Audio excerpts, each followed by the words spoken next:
Pokemon Pocket is this Thursday, at least in New Zealand, and I'm incredibly excited about it. I have a lot of high hopes for Pokemon Pocket. I'm not sure if I'll do like a full content creation return. I'm just gonna kind of feel it out. I will be streaming on the day that Pokemon Pocket goes live. Probably not on YouTube, but I will be streaming at least on Twitch. My Twitch is always linked in the description. But as with any new card game, I think it's really fun to dive in and review each of the upcoming cards, try to figure out where exactly we think they're gonna fall in the meta, and that way it's a fun video to look back on in the future to see how accurate or how inaccurate we are in our evaluation. I did this for DC Dual Force, which I really enjoyed, so I'm going to do it again for Pokemon Pocket. For reference, I'm a new Pokemon TCG player. I have not played the regular Pokemon TCG. I've played a very small amount, like maybe a week's worth of Pokemon GLC, which is a fan-made format. But Pokemon Pocket is a very different game to regular Pokemon TCG and Pokemon GLC. The rules are dramatically different. The tempo of the game is different just because the stats are all different, the reduced deck size, the reduced bench size. So I think in some ways, my lack of Pokemon TCG experience is actually going to be a bit beneficial for evaluating some of these cards. So just like I did in my very first Pokemon Pocket video, I've broken all of the cards into different categories. Small basic Pokemon, this being basic Pokemon that can evolve. Big basic Pokemon being basic Pokemon that cannot evolve. Small stage 1 Pokemon, this is stage 1 Pokemon that can evolve. Big stage 1 Pokemon, this is stage 1 Pokemon that cannot evolve. Stage 2 Pokemon, basic EX Pokemon, stage 1 EX Pokemon, and then stage 2 EX Pokemon. Let's first go over all of these small basic Pokemon. I'm going to be using a star rating system to evaluate how good each of these cards are, but one thing to keep in mind about small basic Pokemon is we're not really evaluating these from a perspective of how good the individual cards are, because as with any Pokemon that can evolve, more often than not, we're just running it to access their stage 1 or their stage 2 of their evolutionary tree. So instead of evaluating a 1-star card as a bad card and a 5-star card as a good card, we're more or less viewing this on a scale of happiness. How happy are we that we have to run this card to access another card? For example, no matter how bad Magikarp is, if Gyarados is a 5-star card,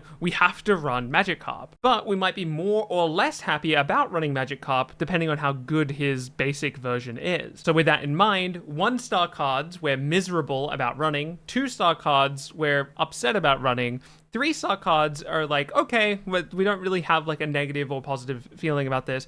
4-star cards, we're like, oh, that's all right. And then 5-star cards we're very happy to be running the 5-star cards. If you didn't see my first video about Pokemon Pocket, I figured out the baseline stat values for each of the Pokemon at each of the tiers that I talked about. And here are all of these small basic Pokemon that fall into the baseline of small basic Pokemon. Clefairy, Pikachu, Eevee, Squirtle, Shelder, Oddish, Bellsprout, Mienfoo, Salandit, and Ponyta. I'm going to give every single one of these cards a 3-star rating, meaning that we're okay about running them because they're at the baseline of a basic Pokemon. They're not doing anything particularly special, but they're not weighing us down, so almost by definition, they are a 3-star. I will mention that you can slightly differently evaluate some of these cards based on whether they evolve to a stage 1 or a stage 2. For example, if you compare Pikachu and Squirtle, Pikachu might be the quote-unquote better card because he only has one Pokemon to evolve into, which is Raichu, where Squirtle has to go to Wartortle and then into Blastoise.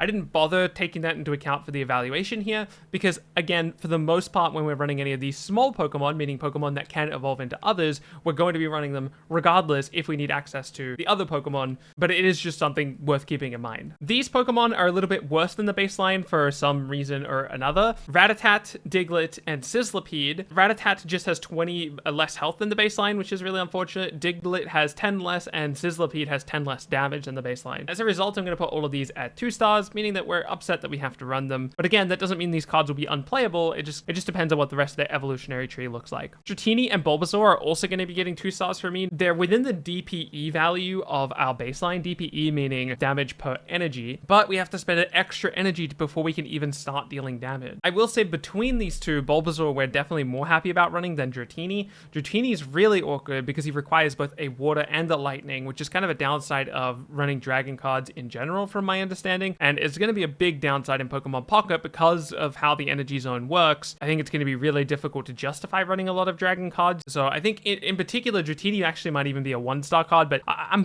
happy to put these both at 2 stars. We're still getting the same amount of total damage over the course of 2 turns, but both of these cards want to be evolving, so more often than not, I think we're going to end up skipping this attack while we evolve into our next thing, or at least that's going to be our ideal line, which means we're going to be missing out on damage that we would have otherwise been getting if we had a 1-cost attack. And everything I just said about Bulbasaur and Dratini can be amplified for Paris, Wooloo, and Slowpoke. Each of them have less damage than what we want out of a 2-cost attack. They're dealing 30 damage, and ideally we would want at least 40.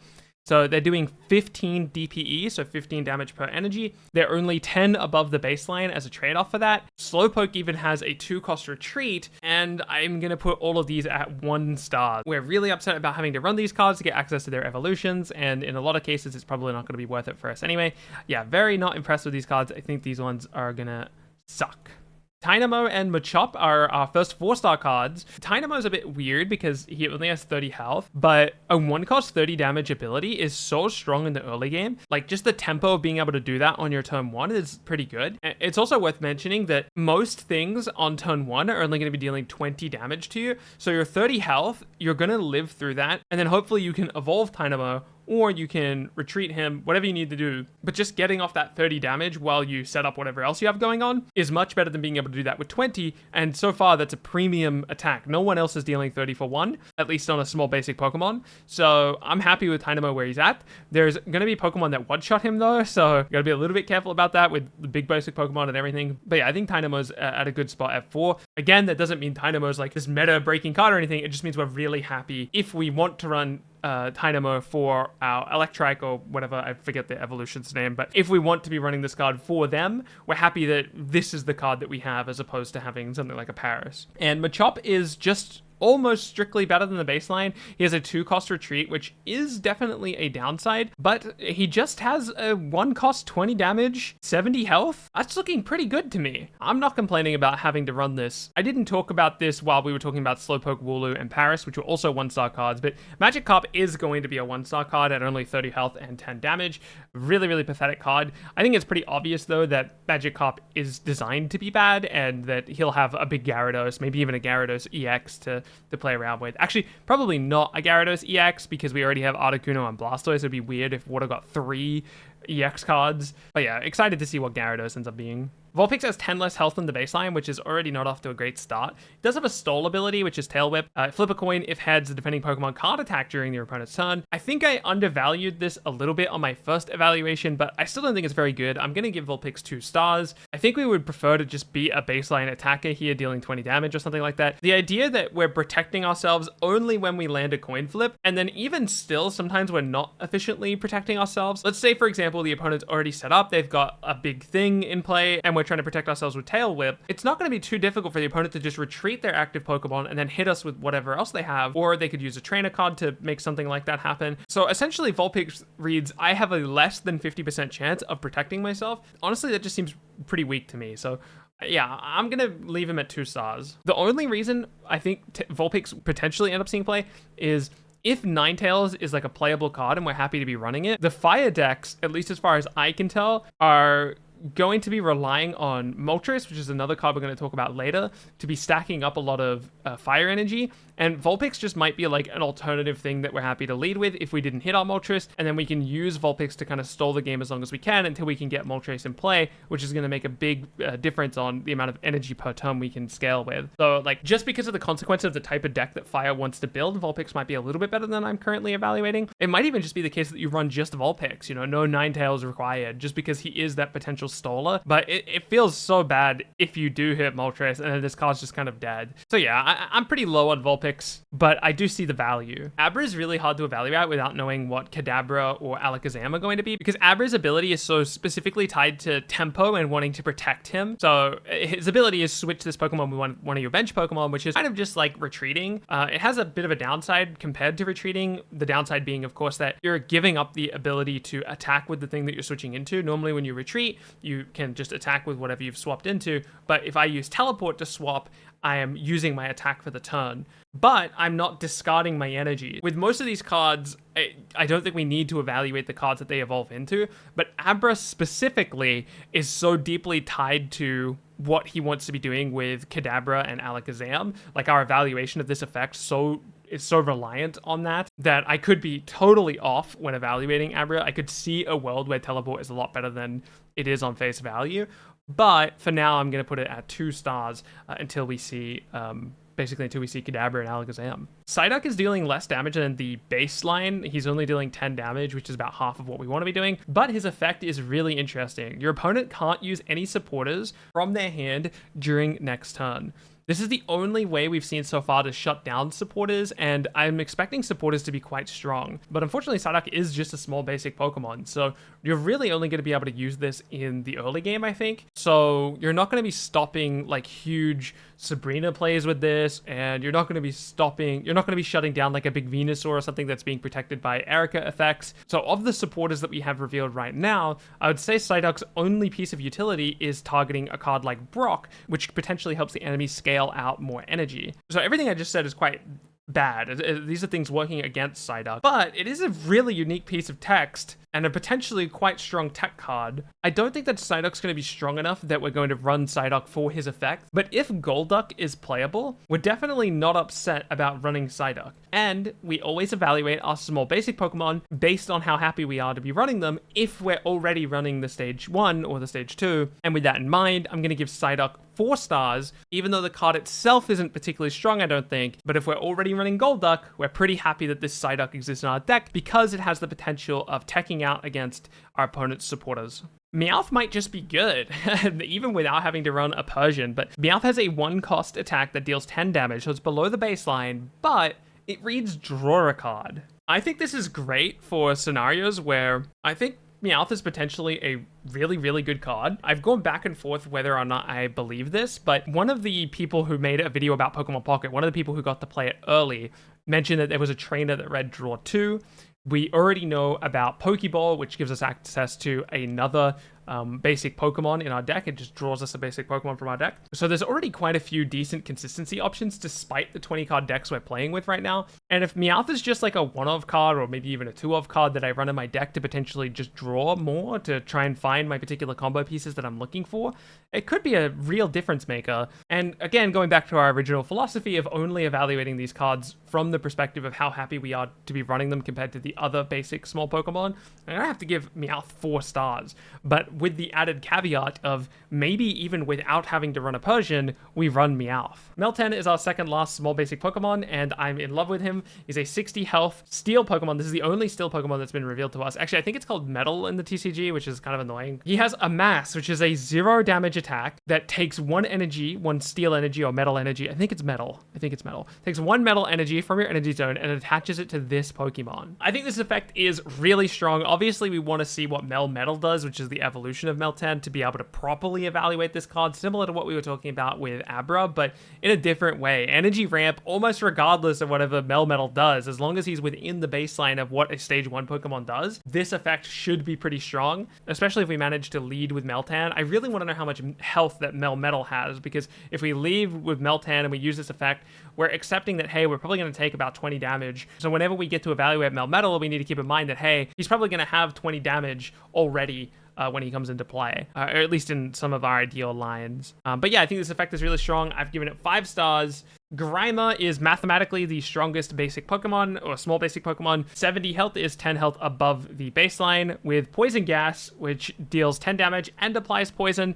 So it's 20 damage off the bat and then 10 extra damage every turn. So I'm really excited to see what Muck does, just because of how mathematically good Grimer is. So I'm going to put this at 5 stars. Obviously, he has the downside of a 3-cross retreat, which is going to be awkward in a lot of scenarios, but I'm happy to give him 5 stars for now. And that will be our final small basic Pokemon. Now we can move on to big basic Pokemon. We're evaluating these cards from a different lens than what we were evaluating the small basic Pokemon from. These are more important to us in a way that the small basic Pokemon aren't. These are all going to be fighting for each other's slots purely based on their value, not based on cards that they evolve into, because these Pokemon don't evolve. So with that in mind, 1-star cards are going to be unplayable. 2-star cards are going to be probably bad, but you're not like surprised if someone plays them in the same way that you would be if they played an unplayable card. 3-star cards are okay, like you're going to see a decent amount of these popping around in the meta. 4-star cards are good. You're going to see a lot of these, and then 5-star cards are meta defining cards. Starting off with Electabuzz,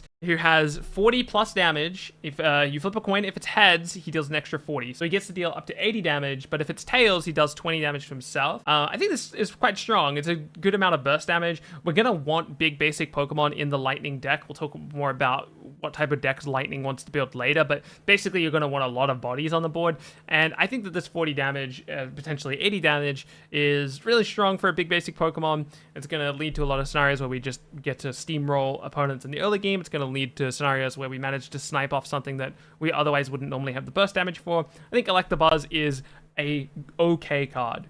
Pinkerchin is a 4-star card. Basically, there's similar things to be said about Pinkerchin that I just said about Electabuzz. Both Pinkerchin and Electabuzz are vulnerable, being only at 70 health. Pinkerchin isn't dealing 20 damage to himself, and I think the upside of paralyzing the opponent is going to be a better piece of utility than the burst damage that we get from Electabuzz. Our Lightning decks are already going to be doing a lot of burst damage in general, or at least they're going to be dealing a lot of consistent damage, and I think the Lightning decks would rather stall and find room for their other combos with something like Paralyze than deal the extra burst damage.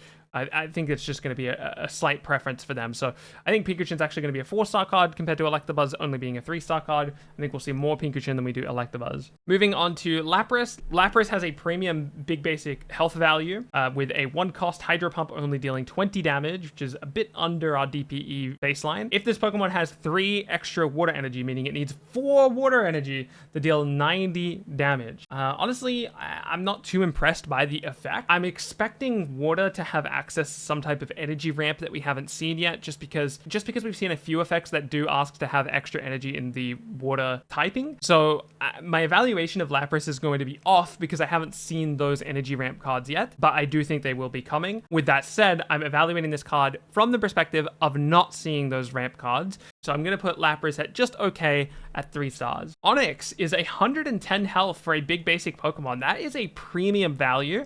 He has Land Crush, which is a 70 damage attack, but it does cost 3 energy. It's a very consistent effect though, just dealing 70 damage, no coin flips, nothing like that. And there is the Brock supporter card that we haven't gone over yet, which is Energy Ramp specifically for Onix. So sometimes this is a 2-card combo to become a 2-cost attack as opposed to a 3-cost attack, sort of, depending on how you choose to evaluate that. I actually think this card looks pretty solid. Unfortunately, the evaluation of this gets altered quite a lot depending on how good Golem is, because I think for Brock to be a playable supporter card, both Onix and Golem need to be playable. I don't think we're ever just running Brock and Onix. I think we need to see a playable Golem. With that said, I'm going to put Onix at a 4-star rating. The math on his attack is good, his health value is good, and he has the Brock supporter card, but I'm not sure if you've noticed it on the blurry image, he does have a 4-cost retreat, which is holding him back. Hitmonchan is just a 1 energy 30 damage. I think this will be just okay. We're going to give this 3 stars. Hitmonlee is kind of the same thing, but he deals 30 damage to a benched Pokemon. I'm going to put this at 4 stars.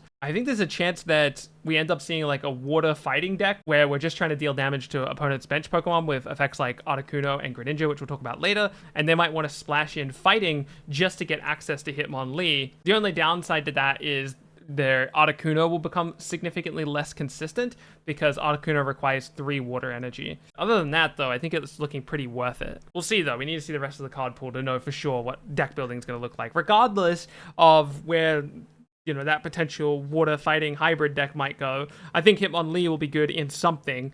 1 cost 30 damage is already good. Dealing 1 cost 30 damage to something on the opponent's bench is really good. So again, 4 stars. I'm going to slot Magmar in the okay category. 25 DPE on an 80 health thing is not awful, and it's a decent amount of burst damage at 50, so I think it'll be okay, especially for Fire, which I think is just going to be looking for things that deal decent amounts of damage to put their energy onto when they don't have, or when they've fully juiced up a Charizard, or they just have all this extra energy laying around from Moltres' effect, basically. Chansee's like a big body. It's got 120 health, but I think the 60 damage 3-cost attack is just a little bit too far under our DPE baseline, so I'm going to give it 2 stars. Farfetch'd is really good DPE value at just a 1-cost 40 damage, but he's a very vulnerable big basic at just 60 health. I'm going to give it 3 stars, though, just because that type of burst damage is pretty decent. Snorlax is a gigantic body at 150 health. However, he has a 4-cost attack and a 4-cost retreat, and the 4-cost attack is only dealing 70 damage. Sadly, I'm going to give this guy a 1 star. Kangaskhan. I love Kangaskhan. I think he's looking really strong at 100 health with a 1-cost attack, dealing 30 damage already. That already is just good. Flip a coin, deal 30 damage for each heads. Sorry, I said he dealt 30 damage, so you might think as a result of that the coin flips are could deal up to 90, but that's not what this effect is saying. Let me be more clear. On average, we're going to be dealing 30 damage with this attack, but sometimes we'll deal 60 and sometimes we'll do 0. But I think that potential burst damage, along with just 50% of the time, we're already just going to be Hitmonchan, which I gave 3 stars. I think Kangaskhan has to be at least 4 stars because sometimes he's just strictly better than Hitmonchan and sometimes he's dealing double the damage of Hitmonchan. Now, granted, sometimes he's dealing literally 0, but it's just such a low commitment to put this Kangaskhan in the active slot and just start swinging with it while you set up other stuff. I think it's pretty good. Lickitung. Lickitung. Oh man, I want to love this card so much. Lickitung is a 90 health Pokemon with a 3-cost attack that reads flip coins until you land on tails, and then for every heads that you got, deal 60 damage. I want to love this card so much. This is so close to being playable. It's actually crazy how close this is to being playable. I feel like I'm getting peer pressured into this. I want to put this at 3 stars. Like, I want to put it at okay. I want so badly to put it at okay, but it is so bad when it whiffs. It is so bad when it whiffs. Here's my argument for saying why I think Lickitung might be a sleeper hit, like a sleeper good card. Everyone thinks this card's trash, by the way. I think there's actually hope for this card. I'm putting it at 2 stars for the sake of the video. But honestly, I'm being peer pressured into it. Lickitung has the potential to deal infinite damage, which I know you're not dealing infinite damage very often with Lickitung, right? About 50% of the time, you'll be dealing 60 damage, and about 50% of the time, you'll be dealing 0 damage. However, the fact that sometimes you'll be able to throw this Lickitung in and just kill a Kangaskhan, or just kill a Lapras, or just kill a Venusaur just because you high rolled. Like, I know the odds are low, but if we land 3 heads with this effect, we just kill a Blastoise, and we just kill a Charizard. That's crazy. Yes, I have more hope for this card than most people do, but I'm going to put it at 2 stars because at the end of the day, it's really difficult to justify putting Lickitung in your deck when it takes up 1 out of 20 slots, maybe 2 out of 20 slots if you run 2 copies of it. Moving on to small stage 1 Pokemon. So these are Pokemon that can evolve. And again, we're going back to the previous evaluation of how happy are we to be running these as a result of running our stage 2 version of the card. Haunter's up first. A 30 damage, 1 energy attack is just pretty good. I think we're happy to have this at 3 stars. Nidorino is another 3-star with a 2-cost 40 damage attack. It's like not awful. On a stage 1, it's actually better than being on a basic Pokemon like we've seen with, say, Bulbasaur and whatnot, just because the way it curves out is just a little bit better, right? We want to go Nidoran on turn 1, put an energy on it, use whatever it does. Nidorino on turn 2, put an energy on it, use Horn Attack. So it just curves out slightly nicer. Metapod and Corellia are basically the same. The only difference is that Metapod has a 2-cost retreat, so he's like worse than Corellia. I've put Corellia and Metapod both at 2 stars though, at only 15 DPE is pretty bad for stage 1. Corellia is going to be a playable card though. We're running Corellia because Gardevoir is insane. We're going to talk about Gardevoir later, but Gardevoir is insane, so we're running Corellia. And then Charmeleon and Ivysaur can be evaluated next. I'm also going to briefly mention Wartortle. We haven't seen the attack on Wartortle yet or the retreat cost, but I think it's pretty fair to say based on the design of Ivysaur and Charmeleon is Wartortle's going to have the exact same thing, but we don't know that for certain right now. But yeah, I think all of these cards are pretty bad, unfortunately. That's just kind of the consequence. They want you to have to put in quite a bit of investment to get access to your big, powerful Venusaurs, Charizards, and Blastoise. I'm going to put all of these at 2 stars. The main reason is just it's a 3-cost attack for 60. The 60 burst damage is like good, right? That's decent, but we're investing so much to get there. We're investing a 2-card combo, right? We have to go Charmander, Charmeleon, and then we're investing 3 energy to deal 60. There's just things we'd be rather doing. Don't get me wrong, it's not like the worst thing in the world, especially when you keep in mind that we're trying to get to Charizard and Venusaur and Blastoise as a result, but we're just not particularly happy about doing it. All right, now we can move on to big stage 1 Pokemon. So these are Pokemon that are done evolving. As we talked about with big basic Pokemon, now we're back to evaluating cards for really the card that they are. These are the cards that we're choosing to put in our deck because this is the end of our evolution line. Wigglytuff is just a 2-cost 60 damage. I think this is pretty weak. I don't think we're ever justifying a deck slot for this. Rapidash is also pretty underwhelming. It's a 1-cost 40 damage, 100 health. I mean, it's a 1-cost retreat, but I don't think we're ever justifying a deck slot for Rapidash. I'm putting him at 2 stars as well. Whimsicott's another 2-star, only 40 damage. It's a 1-cost, but 40 damage. 80 health. Pretty not good. Next up is Clefable. Originally I had her at 3 stars, but I'm gonna move her down to 2 stars. Basically the math on her is good, like it's fine. A 1 cost 60 damage is decent. The problem is just deck space. Like, is this really gonna make a cut for our 20 card deck in our Psychic deck? I just don't see it. I just do not see it. But again, the math on her is fine. Man, this is another one I've gone back and forth on a lot. Maybe if there was a Mankey, if we saw Mankey, we haven't seen Mankey yet. If we saw Mankey and he had the ability to damage himself so that Primeape could guarantee the additional 60 damage, then it would be more compelling. But for now, at this exact stat line and this exact effect, I'm going to leave it at 2 stars, not knowing any existing synergy. Slowpoke is interesting. He's got a big body at 130 health, but he's got an 80 damage 3 cost attack, which is a lot of burst damage. It's just a high investment to get there. I'm going to leave it at 3 stars for okay. The main reason I think it might be a little bit better than my initial evaluation is that this card was awful, but it might be a bit better than I initially evaluated just because we probably going to want something big we can put into the Psychic deck, just like something that has a lot of health because of Gardevoir's effect, and we're going to be building around Gardevoir almost certainly. Again, we'll talk about Gardevoir very shortly. Jolteon has 90 health, which is pretty low for a stage 1 Pokemon, with a attack that is very inconsistent. Has an expected value of dealing 80 damage though, which is pretty good, and then can deal up to 160 damage, which is obviously insane. The main problem with Jolteon is I don't know if he ends up making it into deck lists. I think Jolteon's going to be a 2-star card. The effect is really strong. He's dealing a lot of burst damage. I want to say it's a 3-star card. I want to say it's okay. But the main problem is once we've optimized deck lists, I don't think Jolteon's ever going to make it into the Lightning list.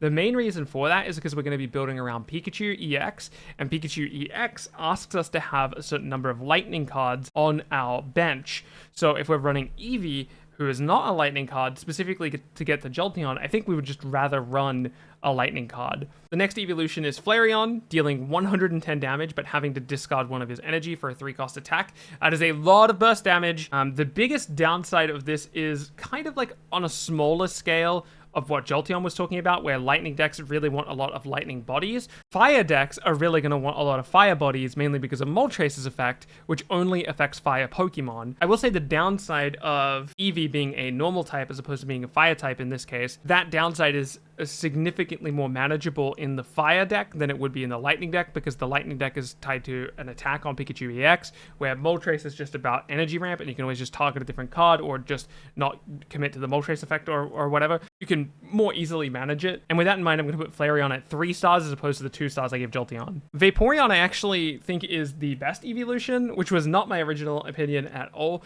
Basically just because the built-in sustain is so oppressive, I think, in this slow tempo style game. I think there's a good chance that you just put Vaporeon in the active slot and you let her deal a bunch of attacking and you just let her heal. There's going to be game states and board states where the opponent just can't do anything about it. Don't get me wrong, there's definitely going to be tech cards and scenarios that the opponent can get out of, but some percentage of the time you'll throw Vaporeon in the active slot and she just won't die.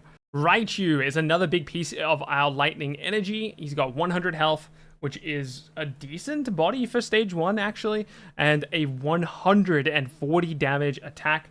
Has to discard all of his energy as a result, but I don't think it's a big deal because you're going to want to close the game out with this type of effect. It's also worth mentioning that he only has a 1-cost retreat, so there's some interesting board state management stuff you could do with that for an effect as volatile as this. Maybe you don't want to use it just yet. Deciding when to pull the trigger on Raichu's effect and when not to pull the trigger on Raichu's effect is going to be really important, and having that option to be able to retreat in and out is going to lead to some interesting decision making in certain scenarios, I think. But yeah, I think Raichu's really good. You're going to use him to close out the game. You're going to use him to kill something that you would otherwise not be able to kill, and that's going to be really important for, well, really for any deck in this game, but especially the Lightning deck. That's really going to be quite an aggressive deck and probably the deck to beat in the early stages of the meta. I am really excited about Aerodactyl. Super strong piece of utility. It's a 2-cost effect, and it just puts the opponent's cards, or the opponent card in the active zone, into their deck. I will say I'm extremely biased when I evaluate this card because I love this effect. I think it's a really fun effect. I think it's a really rewarding effect to build around. I will say there's a function question related to this card. So one thing I'm really excited to do is use this effect against a Pokemon who's evolved. So if I use this effect on, say, my opponent's Blastoise, what happens exactly? Does their Blastoise get shuffled back into their deck? What happens to their Wartortle and Squirtle? Does that also go back into their deck? Or do they get discarded? That is like a huge functionality difference that knowing the answer to that question would kind of help us evaluate Aerodactyl and how good he is. However, I think regardless, Aerodactyl is a really strong card. I'm going to give him 4 stars here. I almost want to say 5 stars, but I'll say 4 for now. I will say, just as like a deck building thing, I think we might run Aerodactyl in the Greninja bench damage deck, because Aerodactyl is going to be a good way of us stalling out the game. We don't really care what's in our active slot. We're just trying to deal damage over time with cards like Greninja. So putting Aerodactyl in our active slot just to force the opponent to basically swap Pokemon, well, not just swap Pokemon, but straight up make them have to redraw their Pokemon, that seems pretty decent, especially when it comes to targeting evolved Pokemon.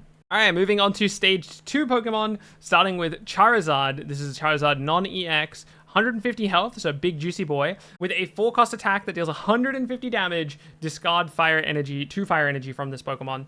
There's a huge burst damage effect. I think this is going to be pretty solid. I think there's a chance we run this in addition to our Charizard EX. It's killing most things in the game, with the exception of Stage 2 EX Pokemon. I'm going to give this 4 stars. Pidgeot has 130 health, a little bit more vulnerable than Charizard, but not by an insane amount, with the ability Drive Off. Once during your turn, you may switch one of your opponent's active Pokemon to their bench, and then they choose the new active Pokemon. And we also have a 70 damage wing attack, but with most of these ability Pokemon, we're going to want them to be on our bench so that we can use their effect from there, as opposed to having them in our active zone where they can potentially die. We want to keep Pidgeot alive for as long as possible. I think Pidgeot's really strong. We're going to give him 4 stars. I additionally want to note that he has a lot of flexibility, being a colorless card. Basically, any deck can run Pidgeot. Well, any deck that has the room for the full line, right? Because you're going to want Pidgey, Pidgeotto, and Pidgeot. Greninja is one of the cards I'm most excited about. I'm going to give him 5 stars. Water Shuriken deals 20 damage to one of your opponent's Pokemon. You can choose the Pokemon. It can be the active slot Pokemon. It can be a bench Pokemon. Really flexible ability, and probably the card that I'm most excited about right now, or at least the card I'm most excited to build around. But speaking of cards I'm excited to build around, Gardevoir. I'm going to give Gardevoir 5 stars as well. Her ability is once per turn. You may take a energy or a psychic energy from your energy zone and attach it to the psychic Pokemon in the active slot. So every psychic Pokemon with a big body just got better because Gardevoir has the ability to attach psychic to them. She does have a pretty bad attack. Psyshot is mathematically the worst of the attacks we just went over for all of the stage 2 Pokemon, but I don't think we ever want this in the active slot. Moving on to EX Pokemon, starting with stage 1 EX Pokemon, we're going to do Arcanine. Arcanine has 150 health, which is vulnerable to actually quite a lot. Most of the big burst damage abilities in the game have that 150 health threshold, so he's a little bit more vulnerable than you might think. I mean, obviously, he's not getting killed by big basic Pokemon, he's not getting killed by stage 1 Pokemon, but most of the big, like, EX Pokemon, or even effects like Charizard that we just looked at earlier, which deals 150 damage at the cost of discarding 2 fire energy, that will one-shot Arcanine, and Arcanine being vulnerable to those types of effects is more scary than you might be initially realizing, just because he's an EX Pokemon. So if he dies, we're giving up 2 prize points as a result. I still think access to a 120 damage burst damage ability is strong enough, especially when we're going to be running Moltres, who gives us access to Energy Ramp. So this is sort of not even a 3-cost ability. Sometimes it's a 1 or 2-cost ability, depending on how everything curves out for you. And the sooner we have access to big burst damage, the better. So even though we are going to be running Charizard and we are going to be running Charmander, Charmeleon for targets for our Moltres, I think we still want to run Growlithe Arcanine just for those scenarios where we don't hit the big Charizard and we don't hit our big payoffs. This is just kind of a quicker way of getting there. It has a higher risk, but I think it's still going to be good. So I'm going to give Arcanine 4 stars, but he definitely does have his downsides. Moving on to stage 2 EX Pokemon, starting with Blastoise, because unfortunately I think he's the worst of them. Hydro Bazooka, which is his second attack, reads, if this Pokemon has 2 extra energy attached, this attack deals plus 60, making his burst damage up to 160 damage. That's one-shotting quite a lot of things, but it's not going to be one-shotting other stage 2 EX Pokemon. And basically, if I want to be investing Squirtle, Wartortle, and Blastoise to get to my big EX Pokemon, I want him to be able to deal a bit more damage, and it's quite a big investment. I have to spend 5 energy to get there. Maybe my opinion on this will change if we find out that there is some type of water energy ramp. But as of right now, I'm just going to give Blastoise 4 stars, and I might even be being generous there. I think Blastoise might be a 3-star card. However, Venusaur is a 5-star card. Look at this absolute unit at 190 health. There are only 2 attacks in the game that one-shot him, and one of them is tied to a random effect. That's going to be Zapdos. We'll talk about him shortly. But Charizard EX also one-shots Venusaur EX. Outside of those cards, Venusaur is an absolute unit, having access to a 30 heal on Giant Bloom. One thing to keep in mind here is that he has an even grass to colorless ratio on this attack, which means you can run 2 different colors in a Venusaur deck and still consistently get access to Giant Bloom. From what we heard from the early playtest event, it sounds like if you have 2 energy in the same deck, it goes 1 by 1. So if you start randomly with the game, you get like a grass energy, your second turn will be your other energy, and then it will go back to grass, and then your other, and then grass, and then your other. The way it curves out is mathematically you'll always still on the exact same timing hit Giant Bloom if you have 2 colors. It's also worth mentioning that there's a supporter, Erica, that we'll be talking about later, who gives a grass Pokemon 50 health, or heals a grass Pokemon for 50 health. So Venusaur also has that going for him. He's an absolute unit. He's just going to sit in the active zone and live for a very long time. And I think Venusaur is my favorite Pokemon revealed so far. I think he's going to end up being like my pet Pokemon. Like the Pokemon I'm most excited about is Greninja. Like excited to build around him and solve the puzzle of how to build Greninja. But I think the card I'm going to end up playing the most is Venusaur. I'm so excited about Venusaur. Again, I gave him 5 stars. I think he's strong. I think Charizard's also a 5-star card. He's got less health than Venusaur, but he has access to a 200 damage attack, which currently kills everything in the game. Nothing survives a hit from Charizard, and basically, no matter what else is written on this card, it's impossible for something that reads kill an enemy to be bad, and Crimson Storm currently reads kill an enemy. It is a full cost ability, but Fire has access to Moltres, and I think that will make a big difference for Charizard. Not to mention the discard too, right? That kind of sucks, but again, we have access to Moltres, so I think Charizard's absolutely going to be a huge meta-defining card. Lastly, we can go over basic EX Pokemon. These are going to absolutely be our meta-definers. They're so low investment to get into play. They set up for big plays. They're worth 2 points, which kind of sucks, but these are absolutely going to be our big build-around cards. Let's take a look at them. Starting off with Pikachu, a lot of people are saying Pikachu is the best card in the game, and I think that that's going to end up being true, at least based on the cards we've seen so far. Pikachu EX is, honestly, the full Lightning deck has basically been revealed. I think this deck will be quite strong, and Pikachu is going to be the core enabler of it. His attack is only 2 cost and reads, this attack deals 30 damage for each of your benched Lightning Pokemon. We are 100% building around this effect. This is just 90 damage for 2 energy. That's one-shotting every small basic Pokemon. It's one-shotting every small stage 1 Pokemon. It one-shots 3 out of 11 of the big stage 1 Pokemon. It one-shots half of the big basic Pokemon. It 2-shots half of the stage 2 Pokemon. Now, it does struggle against stage 2 EXs. It's 3 activations to kill any of them, so that's going to be Pikachu EX's big stopping gap, which is a good thing. I think that's a good point for Pikachu EX to be at. I do think Pikachu EX is slightly worse than people are saying he is. I think when Pikachu EX dies, these Lightning decks are going to be in kind of an awkward position, but we'll see how it plays out. I've been wrong before.